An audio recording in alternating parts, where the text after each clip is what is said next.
Eu vou começar o programa com um assunto que não foi falado na chamada, mas que é muito sério, que são as brigas nos estádios de futebol. Por que a gente vai falar mais uma vez sobre esse problema? Porque teve mais uma vítima fatal. A menina Gabriela, torcedora do Palmeiras, 23 anos, foi vítima de estilhaços de uma garrafa de vidro. Faleceu.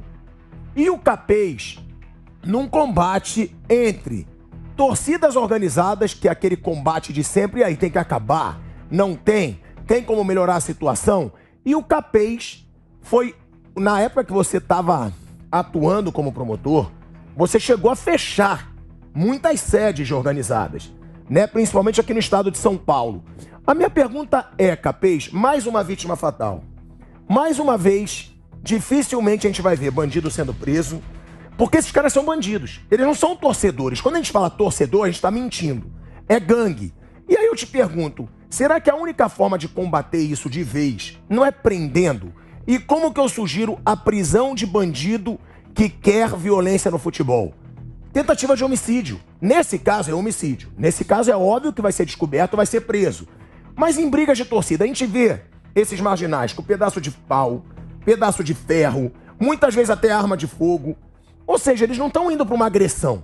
Eles estão indo para uma tentativa de homicídio. Será que não é a hora de prender todos esses caras envolvidos em brigas tão absurdas como as que a gente vê no futebol? Não é que é a hora, já passou da hora. Então, por exemplo, em Microfone. Desculpa, fiquei tão encantado com o tema. Não é que é a hora, já passou da hora. Esse é um tema que eu e meus colegas enfrentamos em 1995, Tiago. Nós ingressamos com uma ação, pedimos a extinção de torcidas organizadas, são associações constituídas, então tem bloqueio de receita, perda de dinheiro, fecha a sede, a torcida não pode se fazer representar nos estádios de futebol. Isso durou, o processo de extinção caminhou.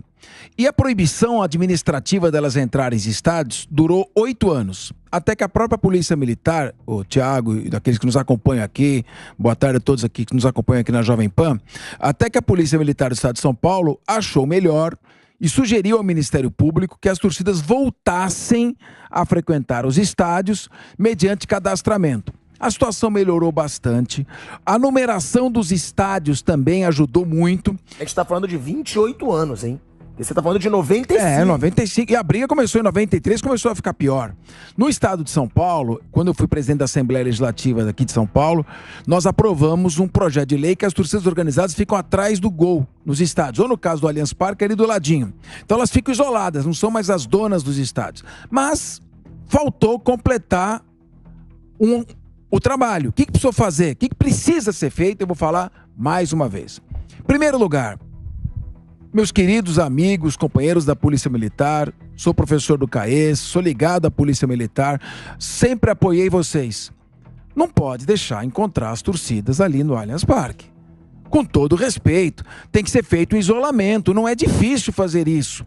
Impedir que a torcida do Flamengo tenha um encontro com a torcida do Palmeiras, ali naquelas ruas estreitas que circundam o estádio. Aquilo ali foi ridículo, Capês, até para o pessoal entender.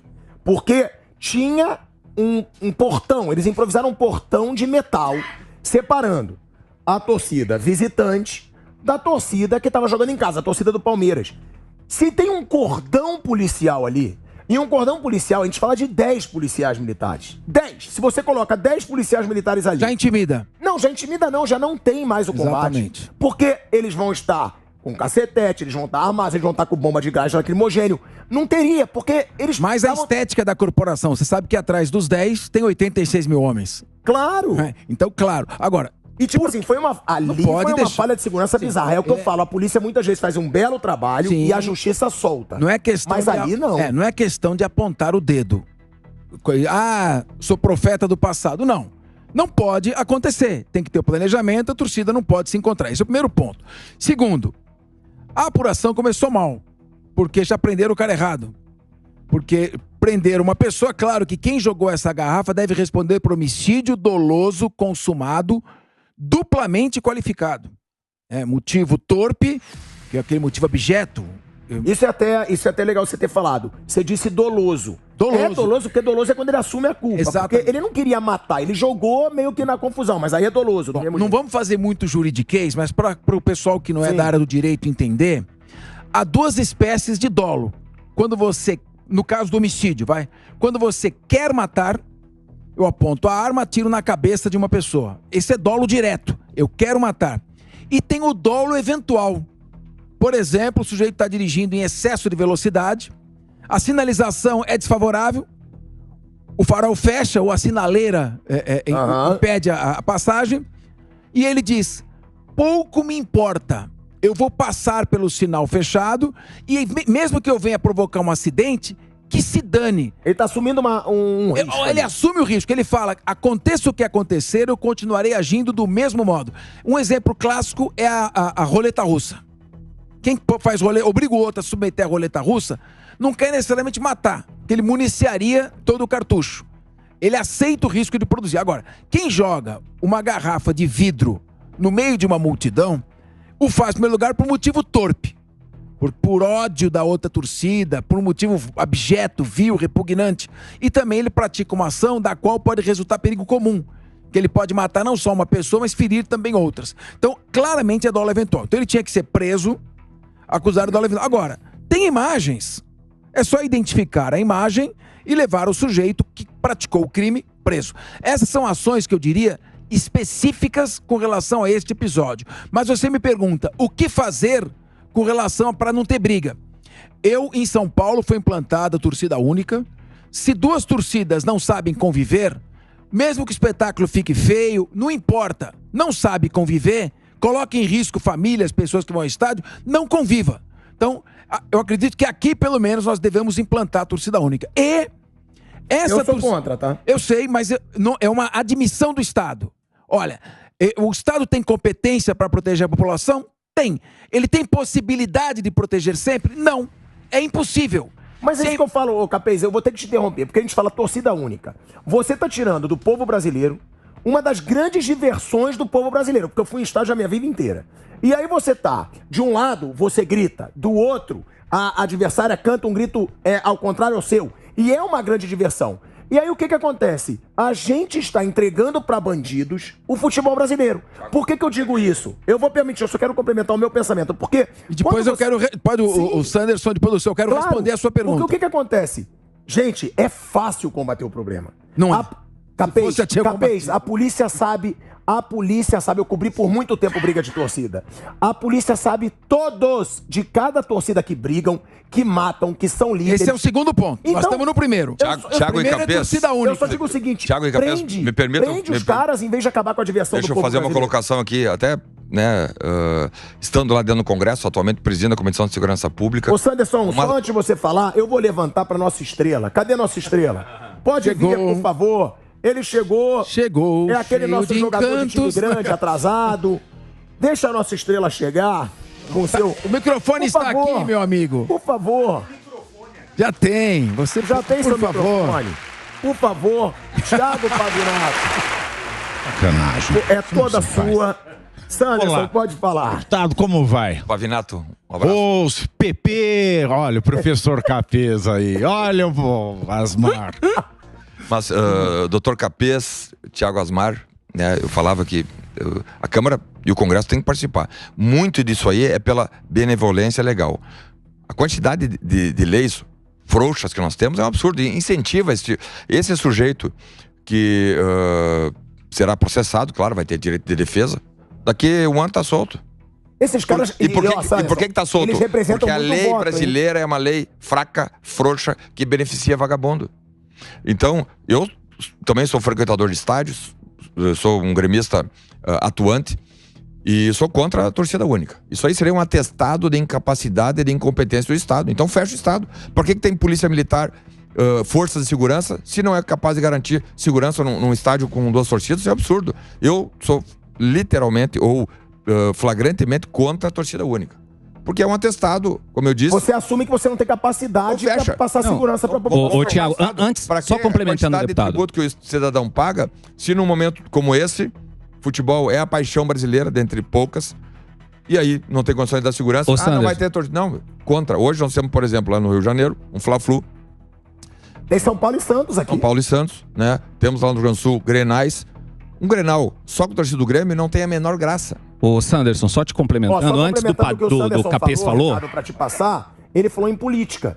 Vale a gente lembrar que torcidas organizadas têm muita entrada em política. Eles têm 60 mil membros, eles têm 50 mil membros. Algumas também são controladas por partidos políticos. Exato, não interessa muito também para o político ir de encontro a essas torcidas porque ele está perdendo voto. E essa lógica da torcida organizada também, eu vivenciei isso há pouco na pele no Santos e Corinthians, lá na Vila Belmiro. O dia que eu escolhi para levar o meu filho de 5 anos... Um dia ruim, talvez tenha feito a escolha errada, mas enfim, Como é que você ia saber, Rose? Como é que você ia saber escolha errada? Mas enfim, levei a minha filha e meu pequenininho para ver o Peixe, na expectativa de renovar a torcida do Peixão. O que aconteceu? A própria torcida do Santos se rebelou.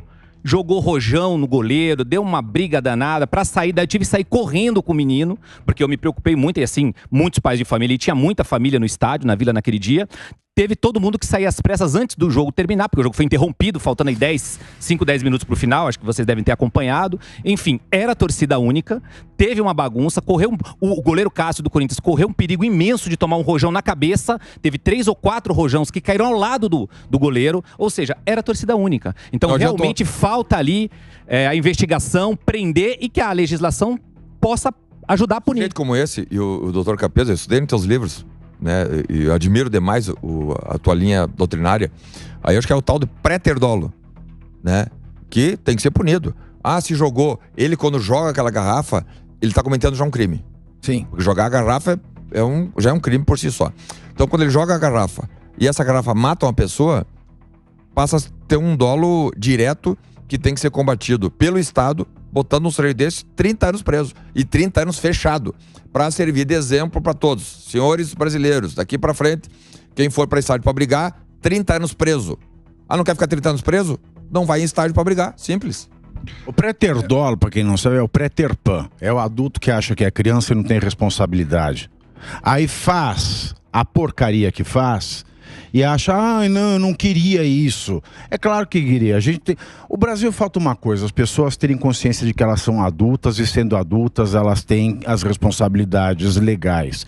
Quando eu jogo uma garrafa no meio de uma multidão, eu tenho que ter, na minha cabeça, para eu dizer que eu tenho autonomia da vontade, que eu sou responsável, que eu posso ter um emprego, que eu posso fazer uma compra e venda, celebrar um contrato de locação, para que eu possa qualquer coisa, eu tenho que ter responsabilidade. O debate da liberdade no Brasil, ele é muito ruim porque as pessoas não sabem que antes da liberdade como direito fundamental, há que se pensar a responsabilidade. Não dá para eu querer ser livre como um animal, porque senão a gente não passa de animal, e animal não tem direito fundamental. Só tem direito fundamental aquele que sabe que antes do direito tem o dever. E o dever é a responsabilidade. Um ponto que eu queria colocar aqui, que eu acho importante destacar, é que os estádios de futebol no Brasil são um retrato da nossa sociedade. A nossa sociedade é uma sociedade violenta e o estádio de futebol demonstra e retrata a nossa sociedade da forma como ela é, não é? A gente, quando eu vou pensar lá atrás, assim, por exemplo, né, e ver a questão da educação, a gente cria pessoas para o mundo, né, sem nenhum tipo de condições socioemotiva. O que é muito importante. Quando você vê a cultura do futebol, os torcedores tratam o adversário como se fosse inimigo, os torcedores não aceitam perder, não aceitam a derrota, e às vezes é muito mais difícil você saber ganhar também, né? Então esse tipo de cultura futebolística é muito ruim, né? E quando eu vejo discussão trazida aqui na roda, né, todo mundo focou somente no indivíduo que causou a morte da torcedora. Realmente é um lado que tem que realmente ser focado. Mas a gente esquece que tem todo um aparato por trás que não foi implementado no Brasil. O Estatuto do Futebol, por exemplo, que é de 2003, ainda não foi totalmente aplicado. Gente, não tinha um cordão policial. Sim, esse é um exemplo. Mas, por exemplo, é um escândalo. É um escândalo, realmente. O que aconteceu ali não tem nada a ver com a torcida organizada, né? Pelo contrário, foi do outro lado da torcida organizada, né? E às vezes a gente quer culpar torcedores organizados, que grande parte do ser organizado não é feito por marginal, não. É feito por marginal também. Assim como a política também é feita por marginal e é feita por pessoas decentes. Assim como qualquer antro que a gente entra é feito por pessoas boas e pessoas más. Qualquer coisa da vida. Qualquer coisa da vida. A gente fala do Brasil como se isso fosse exclusividade. O Brasil, um brasileiro é incivilizado. Não é. A gente tem que lembrar o hooliganismo. Esse fenômeno começou a ser estudado na Inglaterra, poxa. Na Inglaterra, que é o berço do que a gente fala de direito constitucional. Do direito de propriedade, direito de liberdade. Na Inglaterra, foi o hooliganismo que desperta o interesse da violência nos estádios de futebol. A violência durante o meio de uma paixão. Tanto que tem uma psiquiatra forense alemã que ela cunhou o termo que chama Schadenfreude. Schadenfreude é a alegria do mal. Ela pegou torcedores ingleses e alemãos e ela fez estudos com eletrodos no corpo de torcedores e mostra-se que é uma coisa humana a gente sentir mais prazer, um prazer mais violento quando o inimigo perde do que quando o nosso time ganha. Só fazer uma colocação. Primeiro, só para o pessoal não ficar no ar, o pré-terdolo, que muito bem lembrado pelo nosso deputado Sanders, aliás, excelente deputado, fazendo um belíssimo trabalho, quando o sujeito vai além do que ele quer. Então, no caso do Sanderson, pode ser classificado, eventualmente, que ele jogou para machucar, ele quis machucar, mas em vez de machucar, ele acabou matando. É lesão corporal dolosa seguida de morte. Isso que é o pré-terdolo. Ele queria ferir, então é um crime doloso, mas acabou matando, produziu um resultado culposo ainda mais grave. No caso, eu entendo que ele deve responder por homicídio doloso com pena de 12 a 30 anos. E como é um crime hediondo, ele cumpriria pelo menos metade desta pena. Aconteceu, né, Capês? A gente tem que lembrar do caso de Oruro, da torcida do Corinthians. Do Rojão. Então, e dois exatamente. E dois daqueles torcedores de Oruro estavam na invasão do motel recentemente que agrediram o Luan. E um deles morreu, foi morto pelo PCC. Um dos condenados, ele era tão fanático que a mãe... Eu lembro das revistas, as entrevistas da época, a mãe do cara que soltou, que acendeu o rojão, ele falou que ele era tão fanático que ele não comia alface, porque verde era a cor do Palmeiras. Veja o grau de fanatismo. Eu vou dar para vocês um exemplo.